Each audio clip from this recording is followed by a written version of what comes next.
नमोस्तुते। मैं दुर्गा हूँ, ब्रह्म स्वरूपिणी हूँ। मेरा कोई स्वरूप नहीं है, इसलिए मैं अकेला हूँ। मेरा कोई अंत नहीं है, इसलिए मैं अनंता हूँ।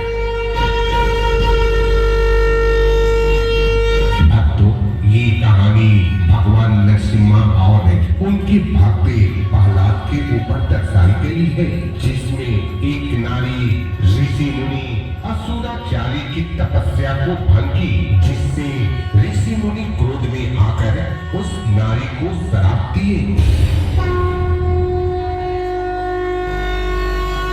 कि तुमने मेरे परामर्श को न मानकर शास्त्र के नियम तथा समय के पालन का उल्लंघन किया। इसके फलस्वरूप दो महाभयानक राक्षसों ने तुम्हारे गर्भ में आश्रय लिया है। तुम्हें पुत्र चाहिए था ना, तो लो, अब तुम दो खूंखार असुरों की माता बनोगी। ऐसे असुर जो ना तो कभी जन्मे थे और ना ही कभी जन्मेंगे। इनके जीवन के केवल दो ही लक्ष्य होंगे, भगवान से शत्रुता और उनके भक्तों पर हिंसा। तीनों लोकों में ये अपने अत्याचार से त्राही मचा देंगे, और जब इनका अत्याचार चरम सीमा पर पहुंचेगा, तब इनका वध स्वयं भगवान विष्णु करेंगे। प्रतीक्षा थी ऐसी योद्धाओं की जो उनके परम शत्रु का विनाश करके देवताओं को भी उनके समक्ष झुका दे।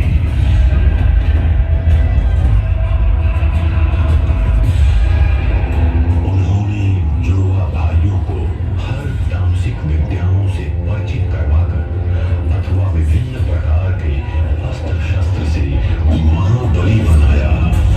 शीघ्र ही दोनों भाइयों ने इन काली शक्तियों पर महारत प्राप्त कर कई अलौकिक योग सिद्धियां प्राप्त की। अपने हसीन बल द्वारा इन्होंने पूरे पाताल लोक में आतंक मचाकर सबको भयभीत कर दिया। इनका विरोध करना स्वयं मृत्यु को पुकारना था, और असुराचार्य की संजीवनी विद्या शक्ति इस असुर साम्राज्य के लिए एक जीवदान थी। इसके पश्चात दोनों भाई हिरण्याक्ष और हिरण्यकश्यप भगवान विष्णु के वध के लिए देवलोक पर आक्रमण किया। भूलोक नहीं, भूमि को ढूंढने के लिए। समझ गया भैया, इस कार्य के लिए मुझे आशीर्वाद दो। पूरा असुरकुल तुम्हारी प्रतीक्षा करेगा। उसे ढूंढते हुए खो मत जाना मेरे भाई। अपने हाथों से केवल उस विष्णु के वध की तैयारी करो जिसका भाई स्वयं हिरण्यकशिपु हो। उसको विष्णु को मारने के लिए इस तुच्छ हाथ का एक थप्पड़ ही काफी है। मैं विष्णु का वध करके उसका रक्तपान करूंगा तुम्हारे लिए भैया। आज्ञा तो हिरण्याक्ष अपने बड़े भाई से आज्ञा लेकर भूमि देवी को बंदी बना लिया।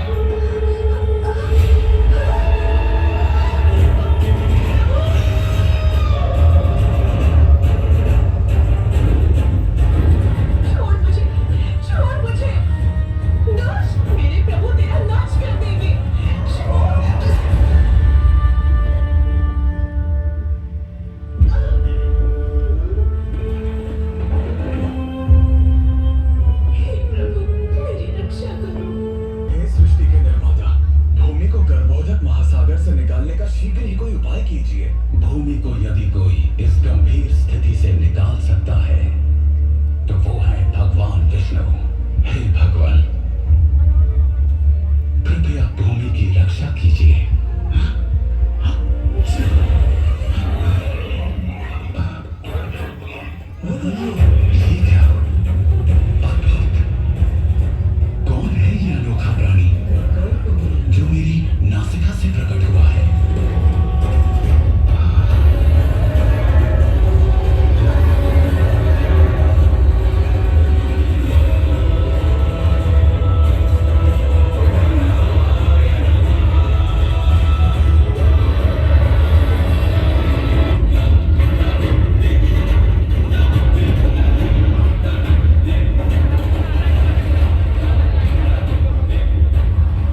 प्रजापिता, आपका ना तो कोई आरंभ है ना कोई अंत।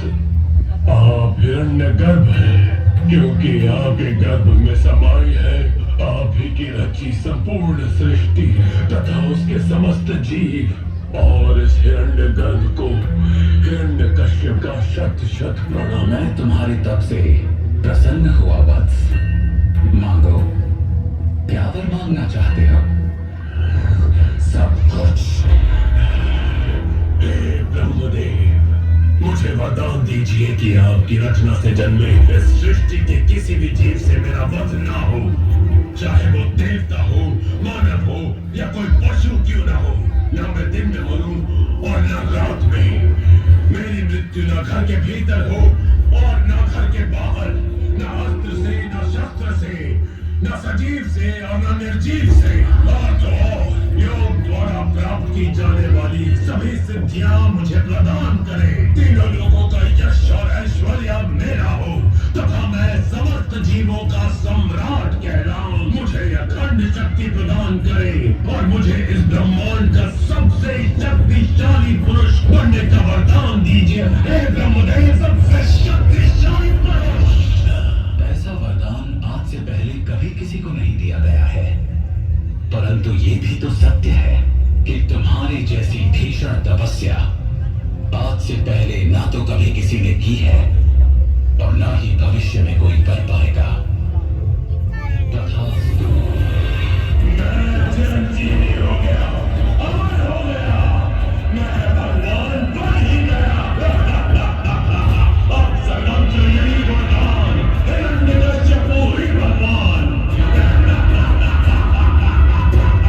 इसी के पश्चात वरदान पाकर हिरण्यकश्यप चारों तरफ तबाही मचाने लगा। तभी उसको एक पुत्र की प्राप्ति हुई जिसका नाम प्रहलाद पड़ा, जो भगवान विष्णु की भक्ति में हमेशा लीन रहता था। ओम नमो भगवते वासुदेवाय। ओम नमो भगवते वासुदेवाय। जिससे वो क्रोधित होकर अपने पुत्र की मृत्यु दंड देने की घोषणा की, जिसमें वो हर बार असफल रहा। तू उस विष्णु का चमचा है ना, तो बुलाओ सर। कदाचित तेरे बुलाने से वो कायर मेरे सामने आ जाए। आज ये निर्णय हो जाए कि हम दोनों के बीच गीदड़ कौन है और सिंह कौन है। बुलाया तो उन्हें जाता है जो उपस्थित न हो। आप जिन्हें बुला रहे हो वो तो सर्वोपरि है, सर्वत्र है, सर्वव्यापी है और वो इस सभा में उपस्थित प्रत्येक जीव, प्राणी तथा निर्जीव वस्तुओं में उपस्थित है। चुप कर दुर्लज, कुछ भी मूर्खों की तरह बोले जा रहा है। दिखा, कहाँ है वो? मुझे तो वो कहीं दिखाई नहीं दे रहा है। प्रहलाद, तेरा विष्णु सर्वोपरि है, क्यों? तब तो उसे इस स्तंभ में भी होना चाहिए। अवश्य है। तब तो प्रार्थना कर प्रहलाद, तेरी बात सत्य हो, क्योंकि यदि वो इस स्तंभ में ना हुआ तो आज ये हिरण्यकश्यप इस भरी सभा में सबके सामने तेरा सर धड़ से काटकर फेंक देगा। मैं तेरे विष्णु को चुनौती देता हूँ कि आज तुझे वो मुझसे बचा सके तो बचा ले। देखते हैं कि विष्णु अपने भक्त के लिए क्या कर सकता है।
केवल तब दी जानी चाहिए जब उसे पूरा करने का सामर्थ्य रखते हो।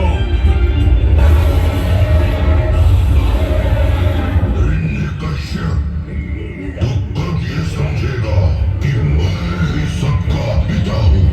ब्रह्मदेव मेरी रचना है, मैं ही परम रचयिता, स्वयं भगवान हूँ।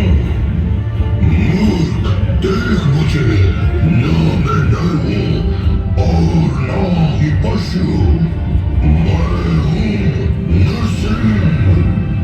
ढलते सूर्य की ओर देख, अब ना तो दिन है और ना ही रात, ना तो घर के भीतर है और ना बाहर।